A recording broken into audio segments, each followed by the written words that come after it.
Welcome to the Truer Business Podcast with Cara Ferreira and Lauren Van Mullum. This season, we're looking at how online entrepreneurs built businesses around what they wanted for their lives. We're talking to people who broke out of the follow my formula mindset to find what worked for them so that you can find the way that works for you. What do you really want? Today, we're speaking with anticapitalist business strategist Maggie Gentry on how to market your business in ways that work for you, i.e., not just social media, her non-traditional approach to niching and building a business with radical generosity.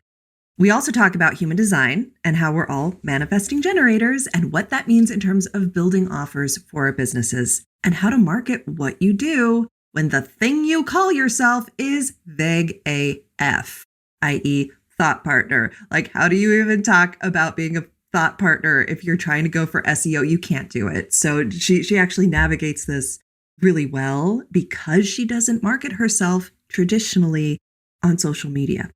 Yeah, she's a really great example of doing business how you want to do business. And I just loved talking to her about really how she incorporates like true humanity into an online business instead of staging something and trying to put it out there. She seems like it's a buzzword, but like actually authentic. She keeps it real. Keeps it real. Yes. So her official bio, Maggie is a thought partner and anti-capitalist business strategist whose focus is constructing real, humane, and deeply human systems based on your wants, needs, and heart-based beliefs. As a co-founder of Rest Day Creative, she lets loving curiosity lead the way, inviting you back to the core of your values in order to create systems of change with the truth findings you uncover there. And believe me, that is SEO dynamite. Like you cannot be found online if you put that as your keywords. And I love that we talk about this in this episode. Right. She sells a very successful business. So we'll hear all about it as we dive in. Right. And here we are with Maggie Gentry. Welcome. Thank you. Excited to be here. So before we hit record, we're all sort of talking about how we're at various stages of checking out before the holidays. Absolutely. My mind's on like baked goods. I was complaining to my husband last night that I don't have enough time to sit down and look at my calendar and look at how much time I don't have. Like, I don't have that 5 minutes. It sounds like you're like having a nice, slow descent into the holidays and actually having some time off. I wish I could do that. I haven't figured out a way. I tend to run at the holidays like I'm trying to get to the finish line of a sprint. Like I am just racing. Actually, Cara might get this. Barrel racing, like a horse. And you know where they slide to the stop and you measure how long the slide is. It's a very like country Western horsemanship sort of thing. But that's how I get into the holidays. Yeah. Usually that's been the case for me. I usually have at least one big project with a client who wants to like wrap it up before the holidays. And just gratefully this year I don't. And so, yeah, it feels nice to be like, oh, I can kind of just ease on into this restful period. So yeah, I'm excited about that. So how do you start your year? Like if the wind down is nice and restful, and I wish this for myself next year, what does your January typically look like?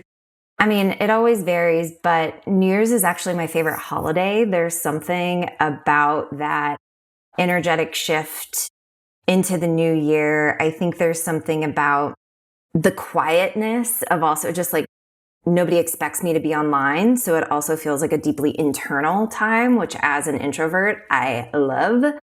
And so typically I do a lot of introspection, a lot of journaling. I, for the past few years, have Lindsay Mack as a tarot reader who does an offering called The Threshold. So it's looking at, like, she'll look at what our tarot card is for the year, and there are different, like, spreads. So I'll do that. And then Chani Nicholas is an astrologer. And so I've used her paper planner, which I have, like, with me. Then there's also a digital component, and there's a calendar plugin. And so like she denotes all the kind of important days. So I take some time just to like look at the year ahead based on what my tarot spreads are saying, what the astrology is saying, just to kind of give me like a high level overview. So that way it's like when Mercury retrograde happens, I like block those weeks on my calendar. That's typically what I do around the first of the year. But as far as like January, the month, it all looks pretty different, but I feel grounded when I can do that ritual. What I want to ask is your description of what you do now, but then I want to go back to how you started. Because we all have these origin stories of how did you become an entrepreneur? And Kara and I have been sort of trading notes on the early entrepreneurship traumas that have made us into the solopreneurs we are today. Oh, yeah. Yeah, I was going to say, looking at your website, sort of that grounding ritual you're mentioning in terms of going into the new year, it sort of feels to me like there's a lot of groundedness to your online business. And so I guess my big question is like, is that something that you came to online business with, or is it something you had to learn how to do and build in as you've grown? Thank you for that. Yeah. No, I did not start my journey feeling that way. It's interesting, like, just thinking back to the very beginning, I remember when I decided to start my business, it was like the thing that I knew is that I needed to start therapy. So I started therapy right when I also started my business. And I'm so grateful for my past self to have that mirrored experience. But it is like such a mind fuck sometimes, this entire journey. And so having that parallel experience of learning how to better support myself while I was going through this massive upheaval was hugely important to me. And also, I mean, I don't know about you two, but it's like I stumbled into this. Like my last full-time job, it was an emotionally toxic work environment. And so I just like had it was like pulled the final straw or whatever that phrase is, and was like, no more. And so I didn't know what I was going to do. And I was just kind of gigging it, picking up work here and there for a few months. And then finally, a acquaintance who I was doing a little bit of part-time work for was like, you can do this full time. And I don't know why, I just like needed that little nudge or that little reflection. And it was like, oh yeah, I can. And so after she gave me that permission slip, that's when it was just like full force. So yeah, I totally stumbled into it. I mean, my background's in marketing. That's what I did 7 years client side before starting my business. And so I've always been in like the marketing sphere, but I think the idea of thought partnership and mindful marketing, that was an evolution. I don't think that really landed until maybe year 3 or 4 of my business. You still got there really fast. Like year 3 or 4 is pretty fast. It took me a lot longer to figure that out. Well, and I think it might be some of my Gemini nature too, but it's just like, I think there's something about saying what I do is thought partnership that gives me a lot of flexibility, which I like. And I think it's an interesting marketing and branding exercise because then my marketing strategy can really just be educating people on what that is. Like I just get to define that for myself. And I find that to be really supportive. Okay, but from a marketing standpoint, from a copywriting and messaging standpoint, selling thought partnership, how do you even do that? and for everybody listening who's like, what's the matter with that? So the more specific you can be with your language about what you do and the benefits that are inherent to it, the easier it is to find clients who immediately go, oh, I need that. But when you get into language like thought partnership, where it could go anywhere, that is much more of a challenge because you have to explain it to people. So how do you do this? Yeah, well, I think also just knowing me personally, and this is also coming in with like human design. And so I have a sacral authority, which means that I like to respond to people. So it's kind of, if my partner says like, what do you want for dinner? It's like, mine goes blank. I'm like, what is food? Versus if he's like, do you want Indian or Thai? Then I can be like, Thai. So for knowing that about myself, it's hard for me to just show up to somebody and be like, hi, I'm Maggie. Here's my elevator pitch. So instead, I have found that if I say like, hey there, I'm Maggie and I'm a thought partner for high conscious entrepreneurs, then I can kind of see if someone has a little like magnetism, like spark, like what is that? And if there's a curiosity, then they'll ask. And that question allows me to feel like I can then respond more genuinely. versus just coming into this like prepared speech that to me feels pretty rote or trite. That's just how it works in my system.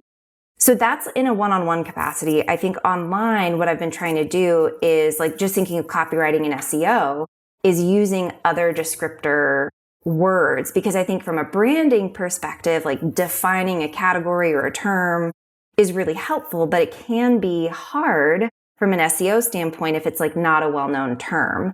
But I think by defining it and being able to use supporting language that kind of gets at it from different ways. So I'll talk about like marketing consulting plus business coaching is kind of thought partnership. So I use some of these other phrases that are more well-known. Oh my gosh, I'm so glad you talked through that, because I love that one-to-one, like the filtering system just works. Like you get the vibe and it's like this energetic filter of, are we on the same wavelength? And I don't think anybody talks about that. And they should, because it works. Yeah. If they give me the glazed over look, and you know the look, then it's like, why waste my energy? And I don't mean that in a negative way. It's just like, cool. Like, let's chat about cats or like something else. I don't know. So are you a manifester or a manifesting generator? Manifesting generator. Okay, me too. Me too. I think a lot of entrepreneurs Wow. are. Yeah, I mean, it does seem to come with the territory. Although I have to say, just listening to you talk, Maggie, because I've just gotten into human design and sort of just started getting into manifesting generator and that like needing to respond instead of actually initiate. And I've been having a hard time. So I feel like it's been a big maybe disconnect I've had in the past. And I'm having a hard time flipping that. So I appreciated that perspective in terms of you can put something out there and then let them bring the rest of it to you. Then you get to respond instead of being like, this is exactly what we're doing. So how do most of your people find you now? Is it a lot of word of mouth now, or is it? I feel like a lot of my current clients, it's referrals. So a lot of word of mouth. I mean, I'm coming up on year 9. So I feel really fortunate that I have a really solid book of past clients that are able to still refer me out. But then also it's just, fortunately or unfortunately, it's like things that I can't always trace. So it's like I'll do a podcast interview like this, or I'll do a workshop and I'll do that for free for some organization. And then it just so happens that like somebody somewhere down the line, and it's usually like 2 or 3 years later, they're like, now's the time. So as far as trying to find clients directly, I love being able to reach out and try and build community and relationships in these new ways. But I think also, and maybe this is kind of jumping the gun a little bit in terms of what I would have tried to do differently earlier on, but something that in the first like 2 to 3-ish years, I was really, really focused on trying to find clients themselves, which seems like the logical thing to do as a service-based entrepreneur. But what I was finding is I was making friends. I was having lots of coffee dates. I was having a grand old time, but not many of those were really converting into work. And so then what shifted around that like year 3, year 4 is that I was really trying to establish relationships with what I think of like shoulder niche peers. So just like you, Lauren and Kara, in terms of like copywriter and web designer, like finding people who could be referral partners for me. So finding, other brand strategists or graphic designers that could bring me into certain projects. And that turned out to be hugely helpful and still is to this day, because then it's like, I'm not even having to do a lot of the marketing. It might be that whatever they're doing on their end, and then they're like, oh, I have this project. And they're like, you have to work with Maggie. And so then it's like nearly a done deal, because they already have the trust of whoever that referral partner is. So that's also been, I would say, like really what has been helpful over these past several years.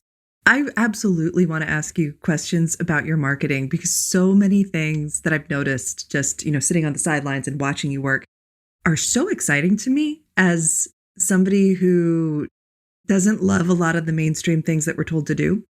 Your newsletter. I have your welcome to my newsletter email. in my swipe file, like where I keep all of my favorite emails ever that I'm like, oh, that's such a good idea. I wish I had thought of it. Yeah, it's a good resource when you're struggling to think of what to say next or what to do next. And what I love about yours is there's this moment, I'm quoting, lately I've been sending newsletters once a quarter, as that's the cadence that best supports my creative capacity at the moment. That made my heart sing. We're told to like pump out newsletters at least once a week, be consistent with your content, be as regular as taking a dump. And I'm like, that's exhausting. Yeah. So thank you for that. Oh, you're welcome. Yeah. I mean, I think for me, as solo entrepreneurs, as sole proprietors, if we follow along with these metrics and standards that people are telling us we're supposed to do, like we would never be able to do our actual job. Thank you. Yeah, it's untenable. And so I think that those recommendations are for people that have entire teams to do that. So I think that it's always important to look at these recommendations through the lens of who is it that's writing this? What's the platform? What is likely the target audience that they're speaking to?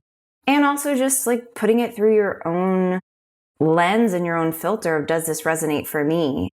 And I try to put a lot of intentionality into what I write. And also writing takes me a long time.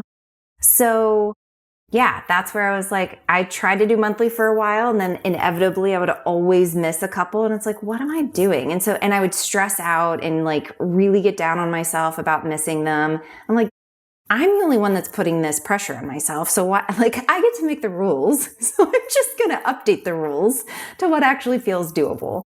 That's where I've landed too. And that's how I teach. I have a newsletter workshop that is now a recording on my site. But one of the things that I teach in there is, here's the way I do it, and here's how often I do it. And it's sporadic. It is, hopefully once a month I can manage a newsletter, unless I'm promoting something that has like a time-bound quality. And then you're going to hear from me more often, and I'm going to let you know in advance. And that's also when I shower my readers with presents. If I am trying to let them know about something that I'm doing, I want to make it a really positive experience. And I am extra, extra, extra generous. And then every time I'm like embedding my newsletter with what I call a little treat, which comes from my background in animal training. Kara, right? Kara and I have this in common. She works with horses. I grew up, my mother was a horse trainer. And when you are working with huge animals, you want to make it a really positive experience for everybody. And that's the energy I bring to my newsletter, is like, I can't make you do anything. So this has to be really fun and joyful. And also, I don't have to do it every day, every week. When you make it so much fun, whenever you send something out, they're going to open it. My open rates are absurdly high. I bet you experience the same thing, even like once a quarter. Yeah, they're pretty healthy. It's been, I think, since the spring, since I sent something out, it's been a minute. I think that in my mind, if we're coming at it from this, I'm so excited to share this. I have something to give. There's a different energy to that versus I have to get this out because I was told to. And so there's some sort of maybe desperation or some sort of like obligation that comes to that. And I also just really feel that the energy that goes into creating something is felt. And so then I also think about that a lot in terms of whenever I'm getting ready to put something out, how can I ensure that this is coming from a genuinely positive and giving space internally so that it feels unencumbered to whoever might receive it. The joy of creation. Yes, that energy that we bring when we are creating something, writing something, doing our marketing. Oh, it absolutely comes through. I believe that. Kara was noticing on your website, your client spotlights. I was just saying, I really did love that instead of them being necessarily like a case study or a testimonial straight up, it was more like a whole person focus. Like this is the human and their entire business that I got to work with, not just like the problem, the solution, the results. Yeah. I mean, but I think that's it, is that like, and also the work that I do is deeply personal. It is pretty deep to go down into why is it that you're doing this thing? And I get to know my clients really well. I thought it was really important to showcase the human behind the business, because also I think it always comes back to you. It always comes back to the person that's behind the business. And so I thought that that was important for me to showcase as well. I've never seen anybody else do that. And it's one of those things where I'm like, didn't I think of that? It's so good. I tell people, like, here's how to do a good testimonial. You want to, the problems that they came in with and what they were able to do after you work together. And, you know, it's very problem results focused. And there's this whole piece missing that makes it so much richer. So yeah, thank you for that aha moment. You're welcome. I think these are just, all these details are sort of what come across on the website as making it feel more grounded than like a traditional online business that I am used to witnessing. Because I think it is much more focused on the connection and actually like, it's like an online business thing where I think people try to make things look really big and like impersonal because it makes them look more successful in a way. And I think you've really flown in the face of that, which is lovely to see. Thank you. Yeah, well, I think there's something about like small is beautiful.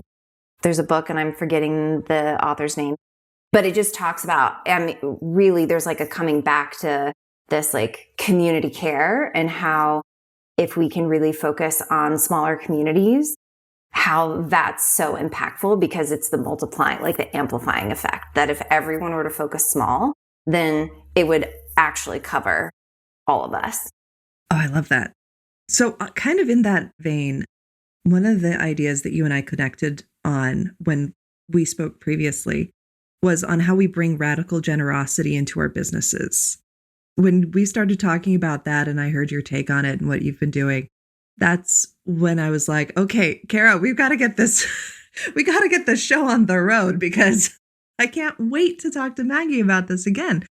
So just for everybody who wasn't in on that conversation, which is literally everybody, we were talking about how our businesses really got off the ground when we did something radically generous. And for me, it was when the pandemic was just starting and everybody who could go online with their business suddenly had to. And there was a lot of anxiety. There was a lot of panic. There was a lot of that rushed, like, oh my gosh, I have to make this work. I have to make this work now. I need a website. I need a copywriter. I need, branding. I need an online course. Like, I have to make my business work from home. And I just caught that emotion with both hands. And I was like, what can I do to help everybody in the most generous way I possibly can? And I did a free page, like one free page of copy for anybody who asked. And I did that for like a really long time. It wasn't just like a 1 month thing where I got inspired. It was a thing that I did for a while. And the newest incarnation where I started working with coaches and service-based entrepreneurs specifically, I had just changed my niche and gone all in on this. And that's what made it actually blossom and growing exponentially as a solopreneur with a new niche. So that's my radical generosity story. And it's something that I've tried to continue in more sustainable ways, because of course that is not sustainable. I would have crashed and burned if I had tried to keep that up. But I've tried to keep the spirit of that generosity through like my craft and copy hour, which is once a month. And it's a free hour where people can come on and knit and ask me questions. So that's my story. I want to know your story of how generosity is baked in. So when I don't know about YouTube, but I feel like it's pretty common where when you're first starting out, it's like you charge a lower price because there's this like, oh, I'm still learning how to do this. But then also when you kind of like get into it, you're like, oh, I do need to charge more if I'm going to make a living. And then also it's like, I kind of reached this point where I hit a threshold of where I felt comfortable for my rate. And it was like going any higher than that felt exploitative. And I just think about a lot of consultants and coaches, they have these like ridiculous hourly rates. And so then there was an element of like, this doesn't feel right or good for me when there could be people like me who was just starting out and I couldn't afford $500 an hour to talk to some coach. That really resonated with me of just like, something's not right here. And so then what I started to do is I held, and I still do, I have virtual office hours. So it's like 30-minute, no strings attached chats. Like, and we can, and I think I say this, like, sometimes I literally do just like swap cat photos with people, or we can like talk about business. Like sometimes people come on and they're like, got the questions, and we're just like wham, bam, bam. And sometimes it turns into like an unexpected discovery call. Like I never really know, but I just come on where it's like, these are here for anybody who might need them, want them. And that felt really important to me to always have that. So there's just like no barrier to access. And then as an addition to that, because the other thing that you mentioned, Lauren, that I want to speak to is I feel like radical generosity has to be both ways. So what you were talking about, like you had to pause the 1 page of copy for free because you were suffering, if I can use that language, like in the process. Then it's how do we find ways to also give back to ourselves in a way that we can also continue to give freely and unencumbered. And so with that, I started doing shift sessions. And so these are pay what you're able 1-hour sessions. So the idea was being able to still show up, dig in a little bit more, do perhaps a little bit more meaty work with somebody, but there's an exchange. And so, you know, I've had some which are $25. I've had some which are $200. So it's just like anywhere within that range is what I've had. And it's been great. And, it's like there's no resentment. I'm just grateful for whatever the exchange might be. And I think that that is a way that like satisfies for me the radical generosity piece. And then I'm always thinking about how to price things more accessibly as one avenue, and thinking about where there are other places. Like we were talking about my newsletter earlier. And so once you join my newsletter, it's like you get access to this resource library. So it's all of my past newsletters plus like any free resources I've ever created is there for you. And so that to me feels like another generous thing I can do, where it's like, why? I mean, you don't have to sign up for like each funnel to get all the things. So yeah, those are a couple ways that I've done it.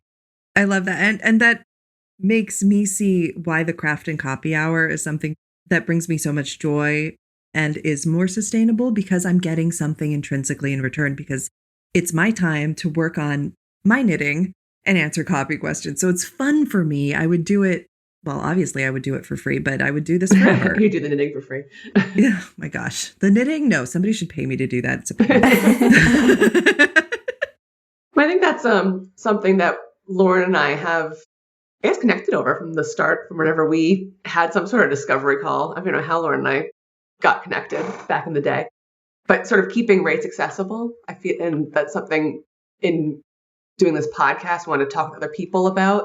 I feel like the online space has sort of become this wild, wild west where everyone's like, oh, you can make your 7 figures tomorrow. So you can just raise your rates. And I can't tell you how many clients I've had for websites where they come to me burned off of like a $7,000 to $10,000 website build. And I'm like, I could do that for you for, maybe 2 on a expensive build for me. Allowing people to get into this space and making sort of the business coaching, the copy accessible, and actually getting that website out there is, I think, important to all of us. It flies in the face of charge what you're worth, 5x your growth, scale. It's like, you don't have to do any of those things to make enough money and live well and not be extractive of your base. Yeah. And you can still have good boundaries. It's just, you don't necessarily have to be charging an arm and a leg for something if it doesn't feel right.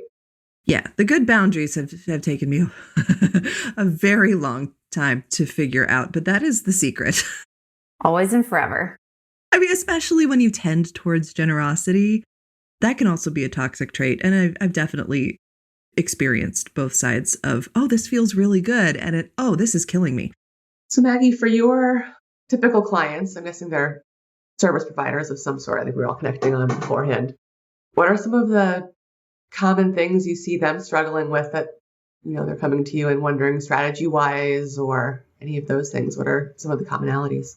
I mean, typically where folks want to start out is because there's some sort of pivot. I feel like for whatever reason, there are some clients that are brand new, but it seems like more often than not recently, I've been working with folks who they've been doing something for a little while, and then for whatever reason, it's not quite working. So they want to have this transition and they want some support in really thinking through what that looks like, how to frame it, what it is that really makes it unique. And so we'll go through and define their why and values for this new venture, this new lane that they're operating within. And then from there, it can kind of like run the gamut. So then it's like how to make it real is like what I think, like the make it real phase.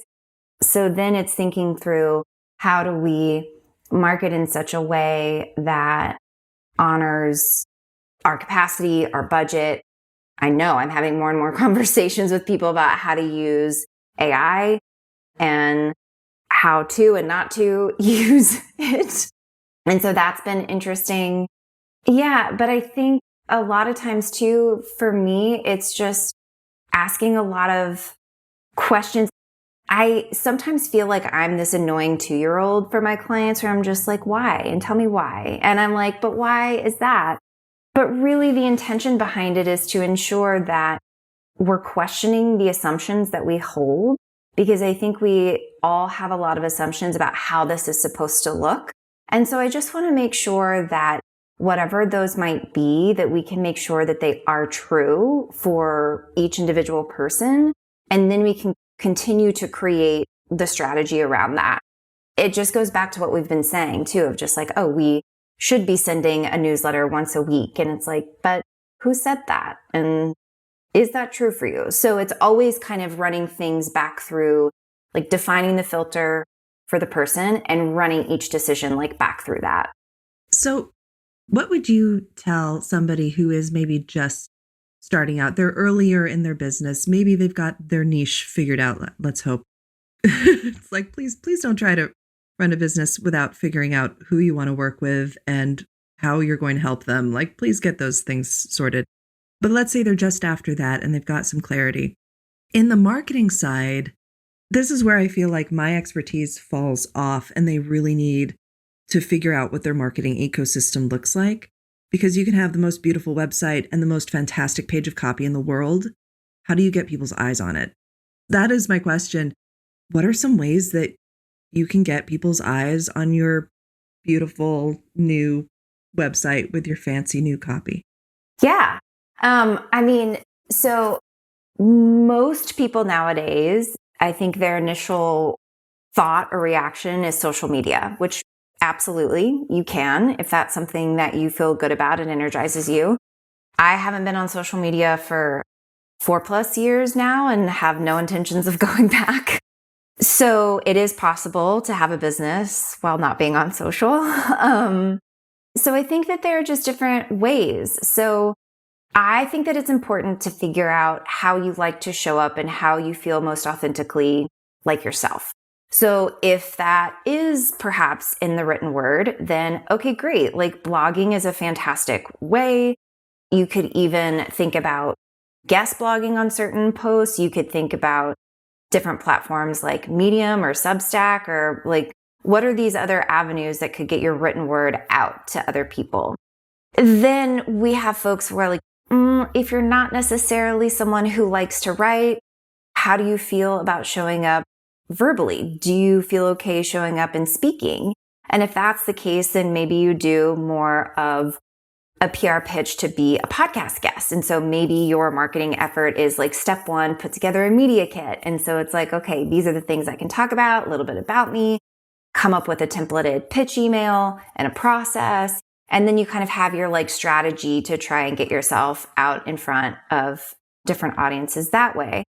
I think that's most important in terms of when you're starting out, is like, how do I feel most genuinely myself to share my message?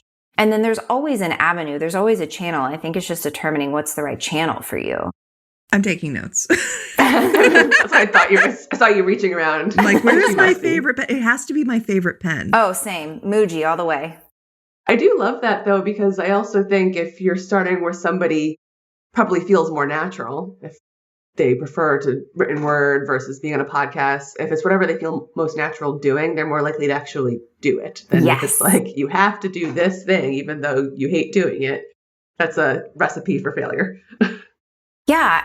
Like for me, what I did a lot when I was first starting out is I do better in like small groups. So I was doing a lot of workshops, like free workshops. I would do a lot of sponsored, like in-person office hours. Like, pre-pandemic, there were a lot of small business pop-ups and markets and whatever. And I would do, so as all these business owners were there, I would do like little mini virtual office hours for the business owners during these markets.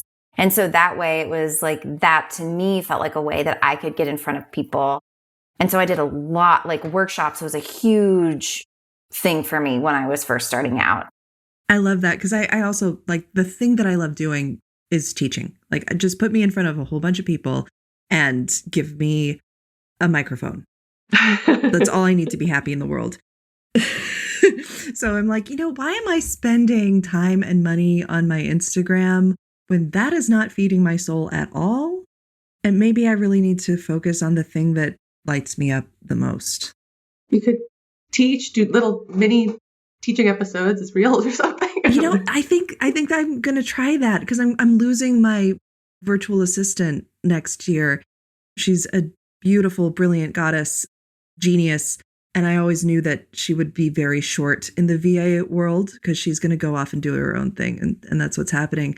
And without her, I don't have a social media presence. Like, she is the one that does all, like, I give her the words and she makes everything beautiful and she makes it go on and just all the stuff that I honestly don't have the capacity to do.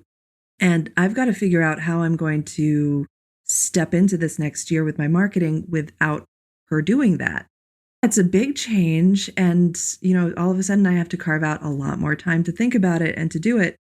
And I want to make sure that it is filling me up and not something that depletes me, because I definitely don't have time for that. Do not have time for that which depletes me. Yes, 100%. Yeah, that is my theme for 2025. Let's make hats. But I mean, also, Lauren, I think that something to be said too is I think so often, especially with social media, we feel the pressure to like create content and push it out. But we forget that like everyone else on the platform is doing the same thing, hoping for engagement and response and comments. And so that could be something too, where if you still want to play the game or if you still want to be in that arena, then perhaps maybe you pause from posting, but you just spend more time engaging and interacting and commenting. And so then like that can always be an interesting tool because you can make connections that way, supporting other business owners by boosting their engagement, sharing their content. I think that's that like radical generosity, right? Like you can kind of initiate that cycle because it always comes back. So that could be something too of just like, all right, I'm going to give a little love to like these people today. And then just like planting the seeds. Oh, I love that. I've got to like the technical aspect. I need to figure out how to do that. Yeah, no, I know. I'm really, really bad. Speaking of big changes, though, remember Maggie shared with us that you're pivoting a little bit in the next year. So do you want to discuss how that decision came about? Yeah, thanks, y'all. In September of 2024, I launched a Rest Day Creative with two beautiful humans. So we are a cooperatively owned micro agency doing what we can to do as much as possible from the anti-capitalist lens. So it's like, how can we just challenge the system that we have been operating within and that we, for now, have to operate within? But just because we have to operate within it doesn't mean we have to operate within the same rules that have been given to us. And so that's been super fun to explore that. And we've had a handful of clients so far this fall. And so what's your typical project like over there? Is this all marketing focused as well, or? We have like two lanes, really. So Iris and Riley are my other two business partners and collaborators. Iris is a copywriter. Riley is a graphic designer and web designer. So we can do kind of everything that I have been doing within Maggie Gentry. We just kind of like transferred those services under Rest Day. But then we can also do like brand identity, website design, straight up just copywriting projects. So yeah, it's the whole gamut. That is so exciting. And I am so on the anti-capitalist bandwagon. It makes me so happy. It's funny. I've had a bit of a journey with that phrase, from being really suspicious of it to embracing it wholeheartedly. Yeah. But no, oh my gosh. Yeah, I'm absolutely thinking of, how do I disrupt everything I don't like about the system, and how do I use my business to do it?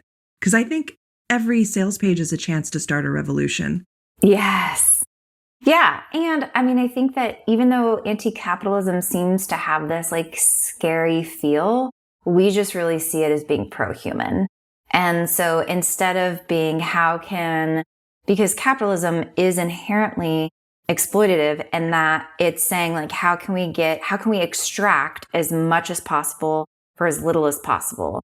And we're saying, how can we honor all of the resources that are going into what creates this, and how can we pay everyone and everything fairly? So thinking about the impact that it has, and, we want to have an art shop and create merch. And so then it's also thinking about, how do we do that? Thinking about shipping and the carbon footprint that takes. So it's like having these conversations that, yes, of course, there are B Corps and other companies that are thinking through that, but just being another one who is really intentionally considering that.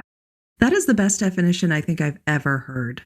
I'm going to hold that close to my heart and maybe put it on a Post-it on my desktop.